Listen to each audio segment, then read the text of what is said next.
આદિવાસીના કુકણા સમાજમાં બે પત્નીની પરંપરા વડવાઓથી ચાલતી આવી રહી છે, જેને હજી સુધી અમુક પરિવારોએ જીવંત રાખી છે. પહેલા લગ્ન બાદ જો અન્ય સાથે પ્રેમ થાય તો એવા સંજોગોમાં પુરુષ પ્રેમિકાને પત્નીનો દરજ્જો આપી શકે છે. બુદ્ધિજીવીઓ એકબીજા પાત્રને ઓળખવા માટે લગ્ન પહેલા લિવ ઇનમાં રહેતા હોય છે, ત્યારબાદ લગ્ન ગ્રંથિથી જોડાતા હોય છે. ત્યારે નવસારીના છેવાડાના વાંસદા તાલુકામાં ખનાપુર ગામે 16 વર્ષના લિવ ઇન બાદ આજે બે પત્ની સાથે પ્રભુતામાં પગલાં પાડ્યા છે.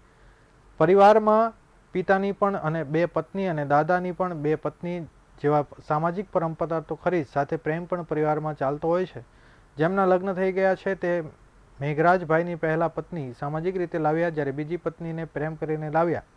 બંનેને સાથે રાખી હવે લગ્ન કર્યા છે. રાજા રજવાડાના સમયે રાજાઓની ઘણી બધી રાણી હતી, એ સ્વાભાવિક રીતે જોવા મળી રહ્યું છે. પણ આદિવાસીના સમાજમાં પણ રાજાઓથી ઓછું નથી અને બે પત્નીઓ રાખીને સુખી સંપન્ન જીવન પસાર કરી રહ્યા છે.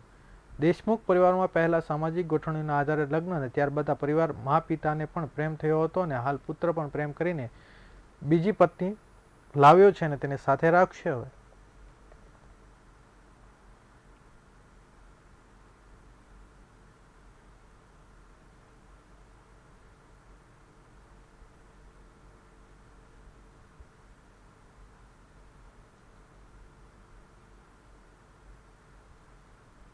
મારું નામ મેઘરાજભાઈ.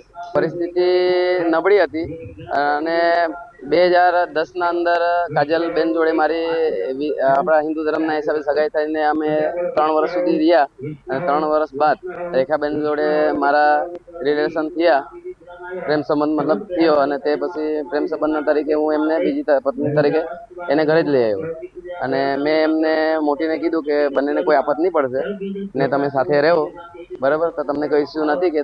એ મને એમ કીધું કે તમે મને એમને લાવીને પછી તમે કદાચ મારી પર ધ્યાન નહીં આપશો તો મારી જિંદગીનું શું થશે.